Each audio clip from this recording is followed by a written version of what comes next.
At 9:18 on a Tuesday morning, I watched a stranger hold up my dead wife's wedding ring under auction lights.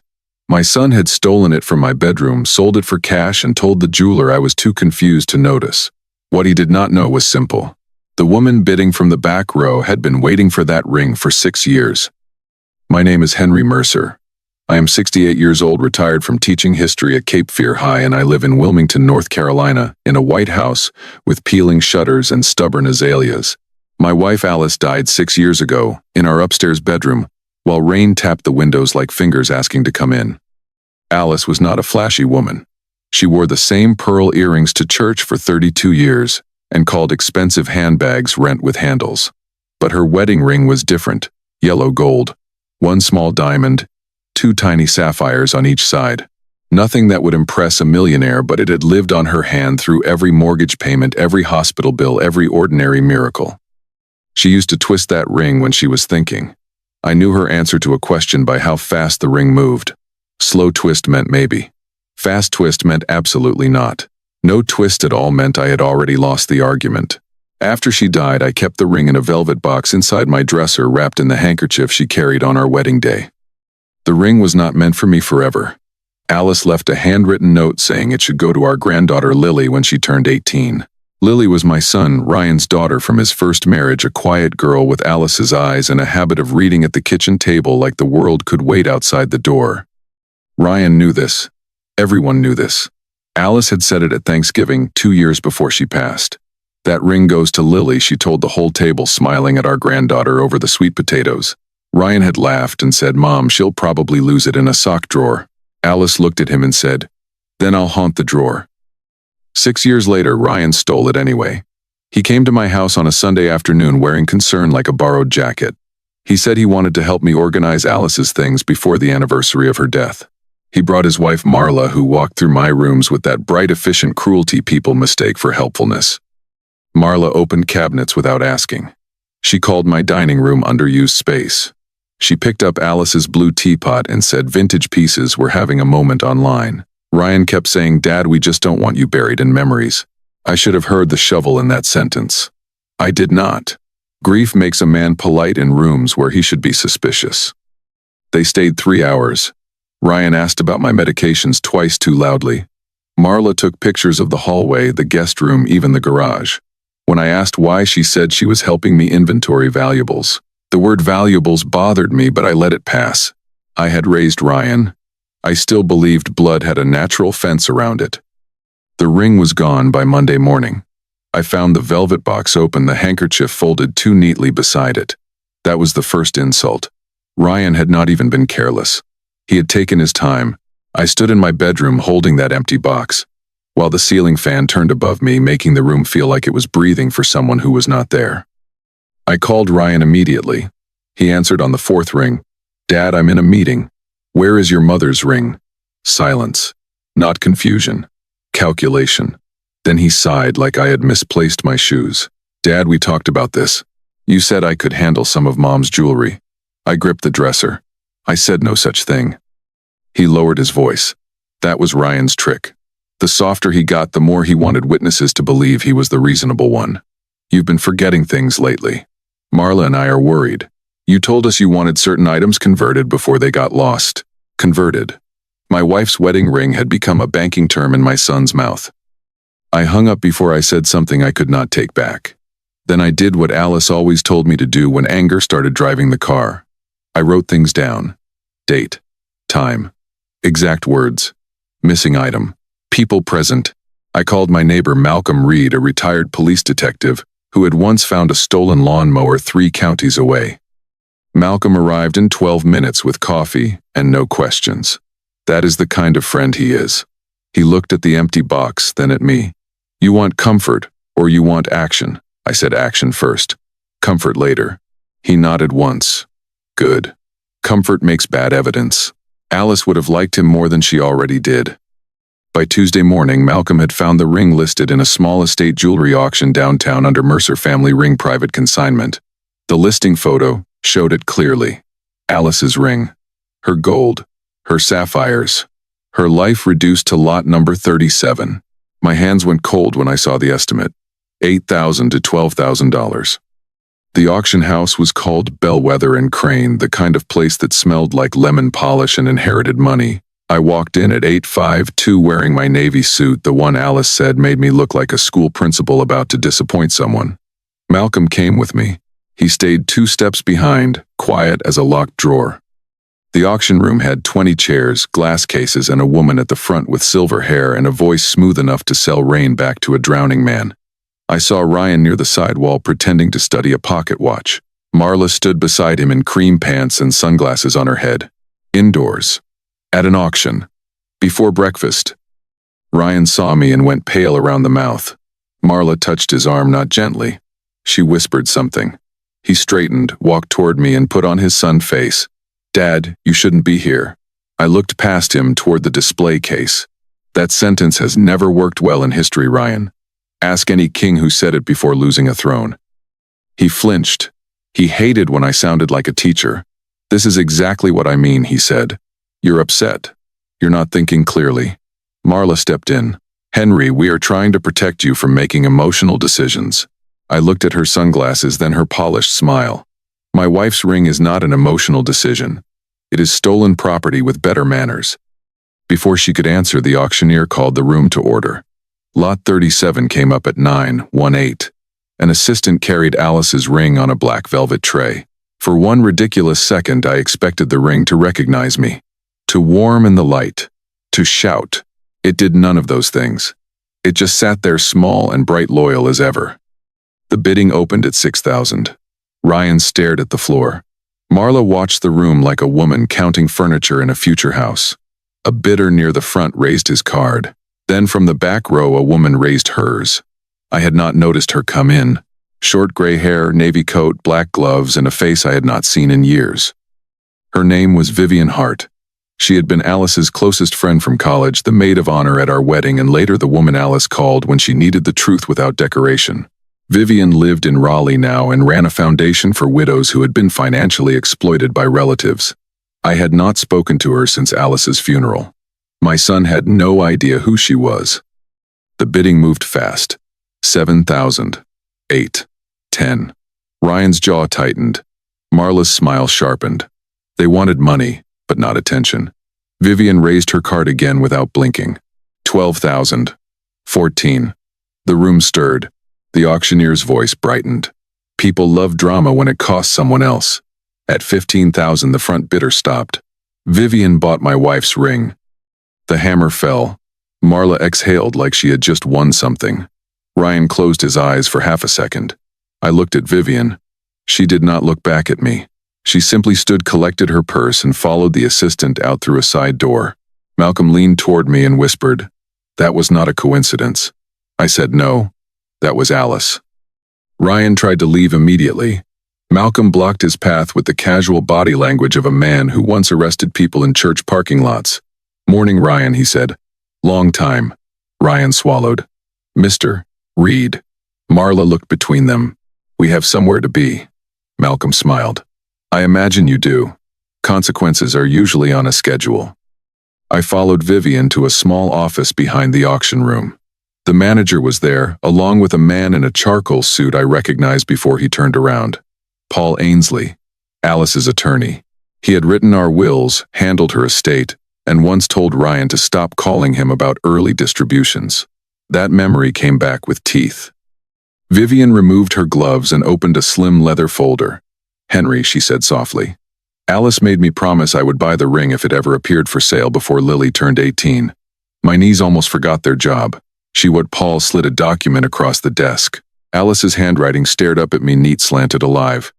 The letter was dated 4 months before she died. Alice wrote that Ryan had asked twice whether the ring could be sold if medical bills grew too heavy. She did not accuse him of stealing. Alice rarely accused without proof. But she had instincts sharper than any courtroom. She asked Vivian to monitor estate jewelers, pawn networks, and auctions for the ring. "If Ryan ever tries to sell it," Alice wrote, "do not make a scene first. Buy it. Then show Henry the paper trail. He will blame himself before he blames his son, and I need someone beside him when that happens." I had to sit down. Even dead, my wife knew the route my pain would take through the house. Paul explained the rest. Alice had created a small education trust for Lily separate from Ryan. The ring was specifically named as Lily's property held by me until her 18th birthday. If any beneficiary attempted to sell or transfer that ring or pressured me to do so, Ryan's remaining inheritance would move into Lily's trust under independent control. Ryan did not know that clause existed. Alice had insisted on it quietly after one of his business ventures collapsed, and he asked us to co-sign a loan. I remembered the argument. I remembered defending him. He's just trying to build something, I had said. Alice had twisted her ring fast. The absolutely, not speed, and said, "Some men build by removing bricks from other people's houses." The auction house had Ryan's paperwork.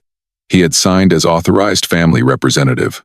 Worse, he had included a statement claiming I was experiencing memory decline and had asked him to liquidate jewelry before items were misplaced. There it was in black ink. My son had not just stolen from me. He had laid the first plank toward calling me incompetent. That was the second secret. The ring was not the end of Ryan's plan. It was the test. If he could sell it without resistance, he and Marla would move next on the house. The photos she took, the inventory language, the medication questions, the loud concern, they were not random. They were scenery for a story they planned to tell about me. I sat in Paul's office while Anger arrived slowly, properly dressed. Not the hot kind that breaks furniture. The cold kind that reads documents twice. "What happens now?" I asked. Paul tapped the consignment papers. "Now Ryan attends your birthday dinner tonight believing he received a wire transfer and escaped with a family heirloom." Vivian looked at me. And then we let Alice speak. I had forgotten about my birthday dinner. 70 people were not coming. Just family, a few old friends, Lily, Ryan, Marla, Malcolm, and Paul, because I had invited him weeks earlier to update my power of attorney. Ryan had insisted on hosting at the Cape Fear Club. He said I deserved something elegant. Now I understood he wanted witnesses. I went home at noon with the ring in Vivian's purse and Alice's letter in my jacket pocket. The house felt different. Not safer exactly. More awake. I stood in the bedroom and looked at the empty velvet box. For 2 days, that emptiness had felt like loss. Now it felt like bait. Alice had set a trap with love and waited 6 years for greed to step into it. At 6 that evening, I put on the same navy suit and Alice's gold watch. It had stopped working in 2019, but I wore it anyway. Some things do not need to function to keep time. I looked in the mirror and saw an old man with tired eyes, a straight tie, and a wife still handing him courage from beyond the grave. The Cape Fear Club dining room was all dark wood, white cloth, and portraits of men who looked like they had never apologized in their lives. Ryan had reserved a private room. Marla had arranged flowers, too many of them. Lily sat near the middle, 16 years old, hair tucked behind one ear, reading something on her phone with polite disinterest. Ryan greeted guests like a candidate. Warm handshakes, careful laughter, one hand on my shoulder, whenever anyone looked over. "Dad's had a difficult week," he told 3 people, within my hearing. "We're all just trying to support him." I watched him build the narrative brick by brick. Concern is a powerful costume when nobody checks the pockets. Marla kissed my cheek. Her perfume arrived before she did. "Henry, you look wonderful," she said. "Are you feeling steady tonight?" I smiled. "Steadier than your sunglasses indoors." Her eyes narrowed for one bright second, then softened again. "Always joking." "Not always," I said. She moved away before the sentence could grow teeth. Dinner began with soup. Ryan stood before the salad course, tapping his glass. "Everyone, before we eat too much, I want to say something about my father." Malcolm, seated beside Vivian, lowered his fork. Paul set his water glass down. Lily looked up from her lap. I folded my hands and let my son walk exactly where he wanted to go. Ryan spoke beautifully. That was the ugly part. He talked about my years as a teacher, Alice's devotion, family responsibility, the burden adult children carry when parents begin to need help. He did not say dementia. He did not say control. He just laid the words close enough that people could step there themselves. Marla dabbed her eyes with a napkin. Then Ryan said, "Dad has trusted me recently to make some hard decisions about preserving the family's future." There it was, the door opening. He looked at me with practiced tenderness. "And I hope everyone here knows everything I do is out of love." I stood. The room went quiet in that rich carpeted way expensive rooms go quiet. "I believe Ryan is right about one thing," I said. "Hard decisions reveal love. They also reveal math." A few people chuckled because they thought I was being charming. I looked at Paul. He rose and walked to the side table where he had placed a leather folder earlier. Vivian reached into her purse and set a small velvet box in front of Lily. Lily stared at it. Ryan stared harder. Marla's hand froze around her wineglass. Vivian opened the box. Alice's ring sat inside, cleaned and shining beneath the chandelier. Lily's mouth parted. "Grandma's ring," she whispered. That broke something in me. Not loudly. Just enough to remind me why we were all there. Ryan recovered first. "Dad, what is this?" His voice was low, warning wrapped in concern. "That," I said, "is the ring you sold yesterday morning after taking it from my dresser on Sunday." The room changed shape. Someone near the door inhaled sharply. Marla looked at Ryan, not with surprise but with irritation that the wrong curtain had opened. Ryan shook his head, slowly performing sorrow. "Dad, we discussed this. You asked me to handle it." "No," I said. "You wrote that I asked you."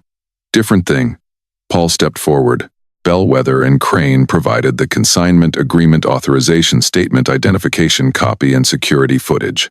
Mr. Mercer did not authorize the sale. Lily pushed back from the table. "Dad," Ryan looked at her and made his worst mistake. He softened his voice. "Sweetheart, grown-up finances are complicated." Lily's eyes filled, but her chin lifted. Alice's chin. "Grandma said that ring was mine one day." "It was," Paul said gently. "It still is. Legally and specifically." Marla stood halfway. "This is ridiculous. Henry has been forgetful. We have all seen it." Malcolm leaned back in his chair. "Name one thing." She blinked.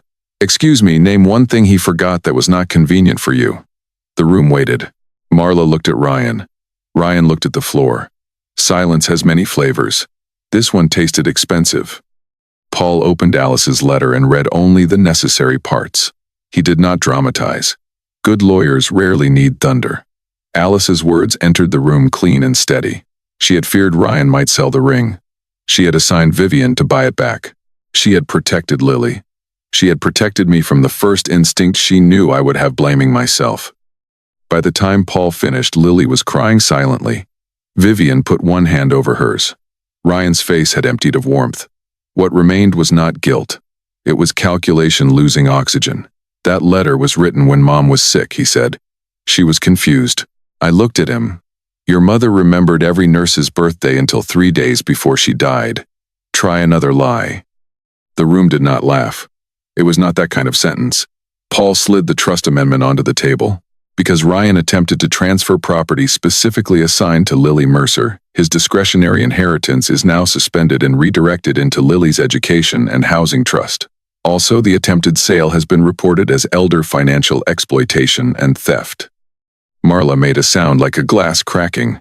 Ryan turned on her. "You said the clause was only about the house." The words landed before he could catch them. There are moments when truth does not need a confession because stupidity volunteers. Malcolm's eyebrows rose. Paul looked down and made a note. Vivian closed the velvet box with one calm click. "The house?" I asked. Ryan's mouth opened, then closed. Marla sat down slowly. I nodded. "That was next then. Your mother's ring first, my house second." Lily stood so fast her chair hit the wall behind her. "You were going to take Grandpa's house." Ryan reached toward her. "Lily, listen to me." She stepped back. "No. I listened to you about Mom too." That sentence revealed another wound. Ryan's first wife, Carolyn, had left after years of being called unstable whenever she questioned his spending. Lily had been young, but children keep receipts. Adults think they cannot read. I saw Ryan understand that the ring had not simply exposed a theft. It had opened every locked drawer he had hidden behind fatherhood. Marla tried one last angle. "Henry, we can settle this privately. Family should not humiliate family." I almost admired the nerve. "You sold my dead wife's wedding ring in public," I said. "You called me confused in writing. You tried to rob your own daughter's inheritance." Privacy left the room before dessert. Ryan stood. For a second I thought he might leave. Instead, he looked at me with anger so old it startled me.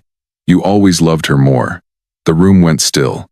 Mom, Lily, even Caroline. "You always chose women who cried better than I did." There it was. Not remorse. Resentment wearing a child's old coat. I looked at my son, and for one painful second I saw the boy who had broken a neighbor's window and cried before I even scolded him. I wanted that boy to still be somewhere inside the man. Maybe he was. But a grown man is responsible for every locked door he builds around himself. Ryan, I said softly, love was never a pie. You kept stealing slices because you refused to sit at the table. He looked away first. Malcolm walked him to the hallway, not as an arrest, not yet, but as a boundary with shoes. Paul followed to make calls. Marla grabbed her purse and left without checking on Lily. That told the room everything about her marriage to my son. Some people love the plan, not the person standing beside them. The dinner did not continue normally. Nothing does after a family turns itself inside out over salad plates. But Vivian ordered coffee. Malcolm asked the waiter for cake. Lily sat beside me holding the velvet box with both hands. Can you keep it for me until I'm 18, she asked. My throat tightened. That was always the plan. She leaned against my shoulder. 16 years old, too young to learn that adults can pawn sacred things, old enough to understand it had happened. I put my arm around her. Across the table, Vivian raised her coffee cup slightly. Not a toast. More like a signal. Alice's trap had worked. But traps, even loving ones, still leave blood on the floor. 2 weeks later, Ryan's lawyer called Paul about family reconciliation. That is legal language for please remove the teeth. I declined. Ryan returned the auction money because he had no choice. His suspended inheritance moved into Lily's trust. The investigation into the false statement about my mental condition continued. I did not push for cruelty. I did insist on consequence. Caroline called me after Lily told her everything. She cried, then apologized for staying quiet years earlier. I told her apology was unnecessary. People trapped in Ryan's version of reality learn to doubt their own hands. She brought Lily over that Sunday with banana bread and the kind of tired kindness that survives bad marriages by refusing to become them. Ryan did not come for 3 months. When he finally arrived, he stood on my porch looking smaller than his anger. No Marla. No polished speech. Just my son in a wrinkled shirt holding a paper bag of peaches because Alice used to love them. I opened the door but did not invite him in immediately. Some thresholds deserve respect. I was wrong, he said. The sentence sounded unused. About the ring. About you. About Lily. He swallowed. About Mom. I watched his face for performance. There was some. Ryan had performed so long he probably did not know where the stage ended. But there was pain too, and pain can be a beginning if a man stops selling it as an excuse. You did not just sell a ring, I told him. You sold trust. Trust takes longer to buy back. He nodded. For once he did not argue with the price. I took the peaches because Alice would have haunted me for letting good fruit sit in the heat, but I did not let him inside that day. Forgiveness is not the same as handing someone the keys again. Marla filed for separation before summer. I heard it through Caroline, then through Ryan himself months later. I did not celebrate. People think revenge tastes like victory. Most of the time, it tastes like coffee gone cold while you read documents you wish had never needed writing. But Lily was safe. The ring was safe. My house was still mine. That was enough. On Lily's 18th birthday, we gathered in my kitchen instead of a club. Caroline made lasagna. Vivian brought flowers. Malcolm brought a card with $20 inside because he said teenagers only trust cash. Ryan came alone and sat quietly at the end of the table. Quiet is not always growth, but that night at least it was not strategy. After cake, I gave Lily the velvet box. Her hands shook when she opened it. Alice's ring caught the kitchen light, small and stubborn. Grandma wore this every day, she asked. Every day, I said. Through broke years, good years, sick years, all of it. Lily slipped it onto a chain instead of her finger. I'm not ready to wear it, she said. But I'm ready to keep it. Ryan started crying then. Not loudly. Not in a way that asked the room to serve him. He turned his face toward the window and let it happen. Lily noticed but did not move toward him. That was her right. Love may leave a porch light on, but nobody gets to kick the door open because they are cold. Later, after everyone left, I sat alone at the kitchen table with Alice's old handkerchief spread in front of me. The velvet box was empty again, but this time it did not feel like theft. It felt like delivery. The ring had moved where Alice wanted it to go. Not by luck. By foresight, friendship, law, and one dead woman knowing her family better than we knew ourselves. I looked toward the stairs, toward the bedroom where Alice had taken her last breath and smiled. You bought it back before he even knew he sold it, I said into the quiet. The house gave its usual evening creak. I chose to take that as agreement. After 41 years of marriage, a man learns which noises are answers.